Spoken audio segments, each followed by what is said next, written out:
Hello, I'm Bob the Bookerer and welcome to my channel.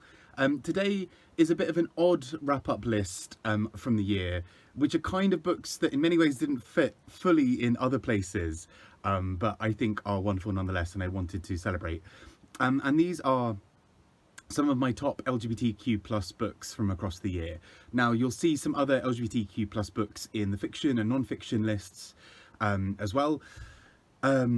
But to avoid kind of having some repeats, I kind of thought I would use this one as a bit of an opportunity to talk about some LGBTQ books that really made me think, that I've really enjoyed, that I found really interesting in some way, but also ones that didn't necessarily fully fit kind of elsewhere, and that I just still wanted to give a little bit of love to.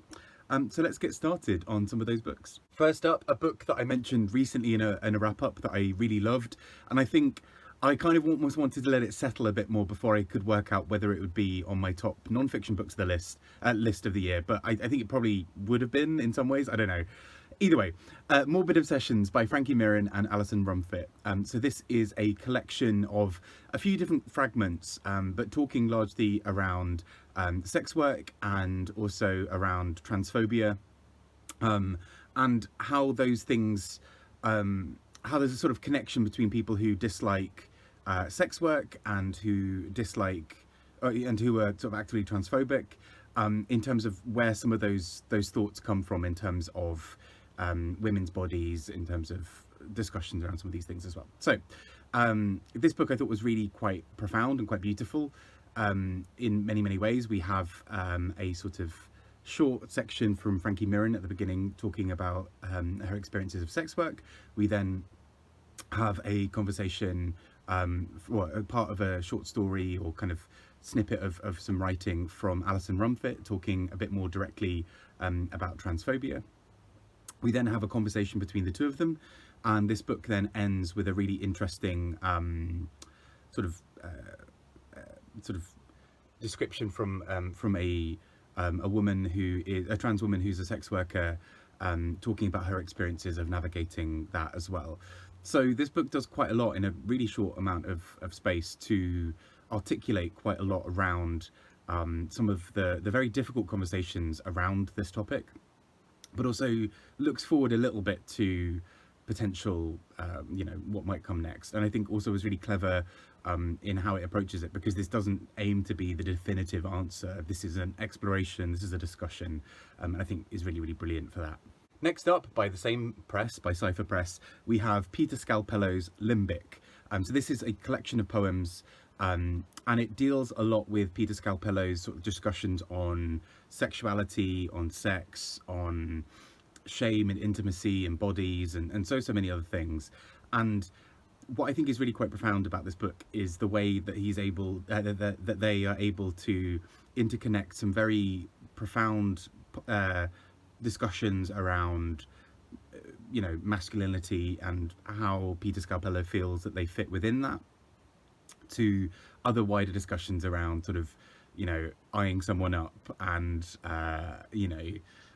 or kind of being worried about sort of drug use or addiction or various other things. This book kind of covers the whole gamut of that, and I think is so brilliantly done. I earlier this year, sort of thanks to Incandescent, who were doing sort of a set of sort of poetry readings, I was able to hear Peter Scalpello read from this book, and found it just so brilliant to hear some of these poems kind of come to life and really out there in, spoken, and I think I just found that really great. So really, it's such a lovely collection, if sort of difficult to read at times because of some of the topics, but I think is a really great book, and feels like a really solid new voice as well in poetry that I'm very excited to hear more from. At one of those same poetry events, I also had the fortune of hearing Serge Neptune read from These Queer Merboys, which I just thought was so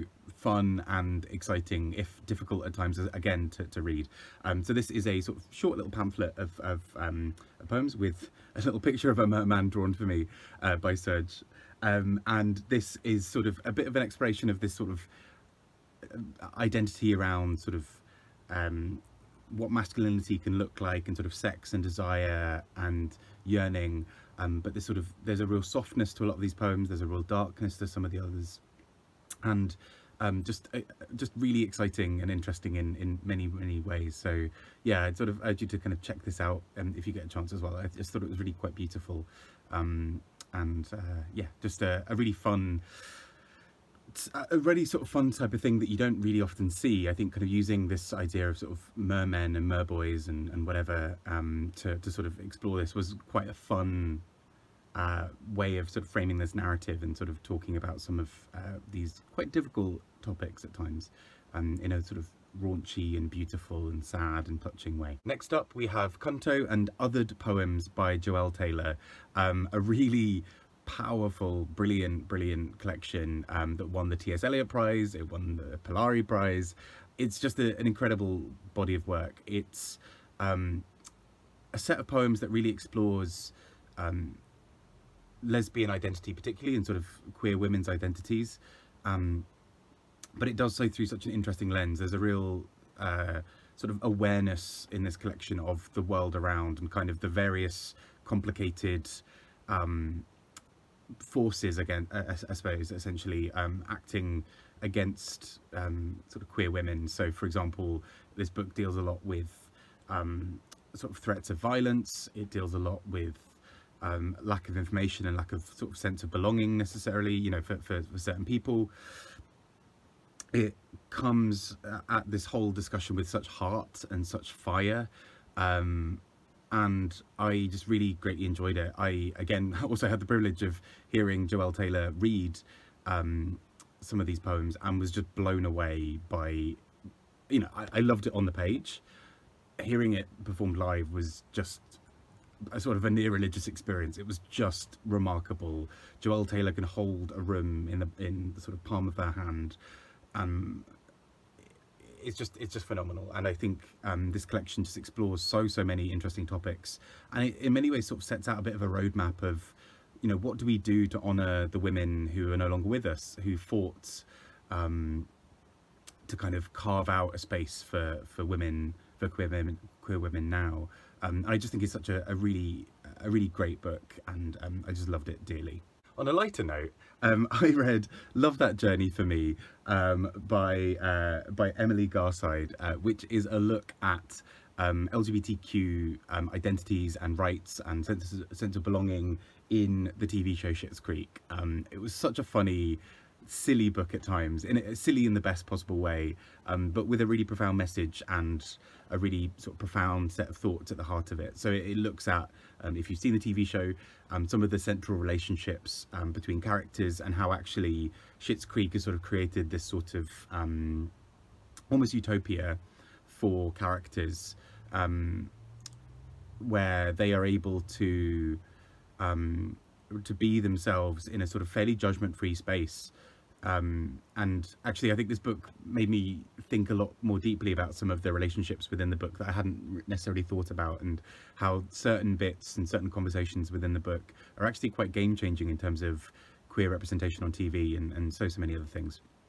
And just such a cute little book from 404 Inklings that I just loved. I thought it was so wonderful and such a little joy to read. You know, it's a teeny little thing, about sort of 70-80 pages, and just an absolute joy all the way throughout. Next up we have Colton Haynes with Miss Memory Lane, and this book is a memoir from the actor Colton Haynes, who I have to admit I didn't know of before reading this, and he it's a really difficult read at times. Somebody very kindly on here suggested it after I was speaking about Jeanette McCurdy's memoir, I'm Glad My Mum Died, and there are sort of some parallels with this book in terms of, you know, dealing with the trappings of fame and all this attention. Meanwhile, for Colton Haynes, trying to grapple with his sexuality and with so much that's going on under the surface in terms of shame and addiction. His addictions seem to sort of spiral out of control, where there's an addiction to sex and to relationships and to attention.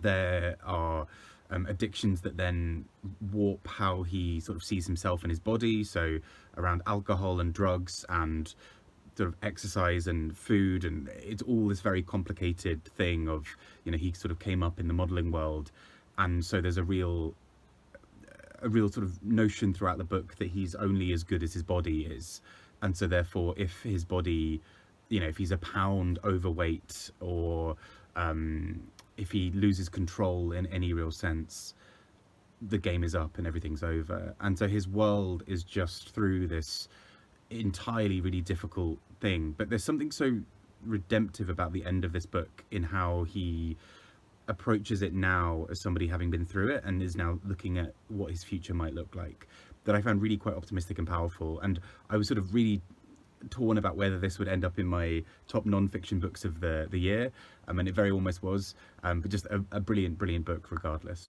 I also read A Visible Man by Edward Enninful, and this is again a memoir of someone I didn't really know much about beforehand, but he is this really fascinating character. Really, he came to be the sort of chief, well, one of the sort of head people in Vogue, and his sort of journey there was quite an interesting one.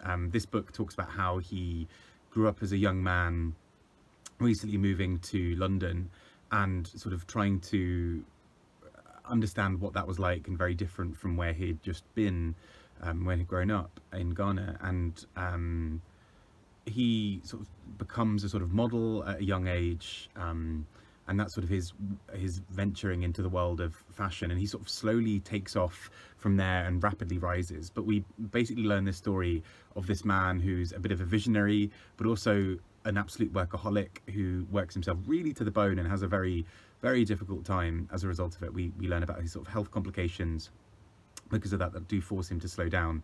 But in the meantime, he's this really interesting figure because he essentially comes up and, at the same time as sort of working with some incredible people like Naomi Campbell and Kate Moss and various other people.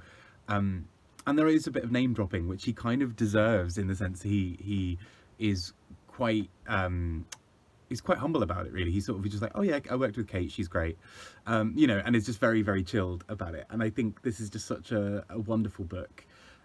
He's got such an interesting life story, and I think one as well of talking about some real struggles to find his way in the industry, and particularly to make sure that he's advancing the lives of and the careers of other people of colour within the industry. And that's a really central focus of a lot of his work, and is incredible, I think, for it as well.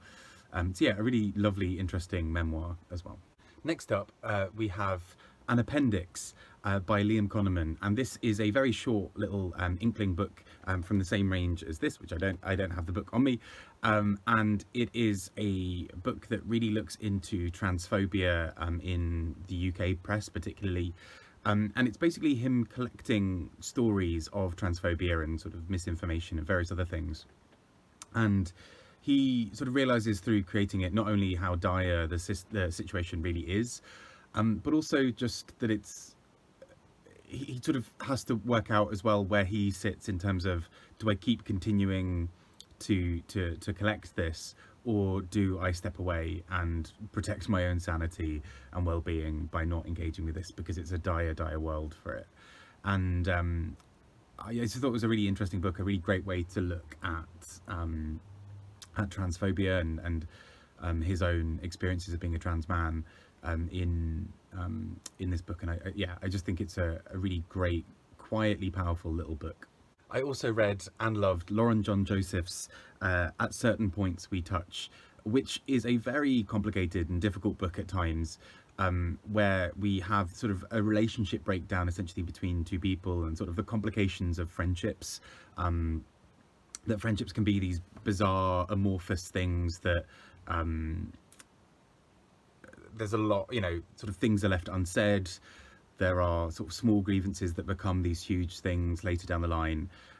And this book deals with it so sensitively in looking at what happens when there's still so much care there, but these people don't talk to each other, and things transpire and change and happen in their lives, and things turn difficult.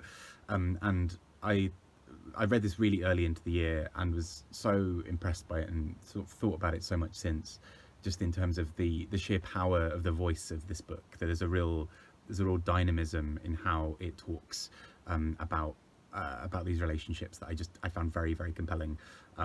Not always an easy read, as is the case for most things I read, apparently, but a very good and powerful book nonetheless. Apologies for the late edition here. I was going through the list of books I read this year looking for something else, and suddenly came across this book that I'd managed to somehow overlook entirely while I was looking through my list. As in, I don't think the title had the front cover had shown properly on Goodreads, and so I missed that that this was one of the books from this year. A Good Year by Polis Loizou is just such a beautiful, beautiful book that it has to be in this list as well. And it is a book that is all about kind of myth and fairy tale in multiple ways. So kind of in the lead up towards sort of Christmas and sort of 12 days of Christmas and the end of the year, there are these sort of stories that kind of weave out in terms of sort of Cypriot fairy tales and folk tales and all of these things. And this book is just so fun and intriguing, and there's a really interesting way that the kind of LGBTQ storylines are woven in to the main bulk of this book that I think is just really beautiful. It's a very short read, it's very concentrated and very clever, but just so beautiful. And if, like me, you love sort of myths, fairy tales, fables, those sorts of things, I think this book is basically for you. And yeah, apologies that I somehow managed to overlook this one entirely. I think I'd sort of just been scrolling through being like, yeah, that was released this year and whatever, and I think it got caught between two lists, but a very, very worthy book and well worth being read as well. And last but not least, Tiepolo Blue by James Cahill. And this I adored in many, many ways. It's a book largely about a man who's somewhat oblivious, and he is coming to terms with his sexuality in this very sort of stuffy world of Cambridge University. And he's trying to work out who he is in this sort of academic sense and in terms of sexuality and many other things.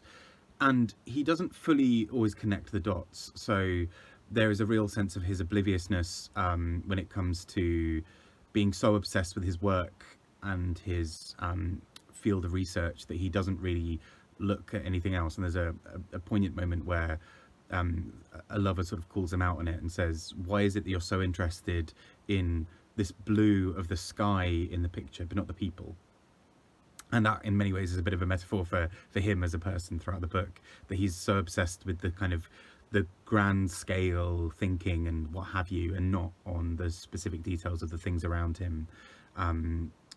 And so I thought this was just a really interesting book and really really brilliant. It's quite raunchy at times, it's quite dark and sinister at times. There's some element where we as the audience are sort of second guessing ourselves, I think, in terms of what's really going on here. And it has the sort of a bit of an Alan Hollinghurst kind of feel of that kind of hot summer of the 80s, kind of difficult kind of conversations around that, which I thought was really quite brilliant.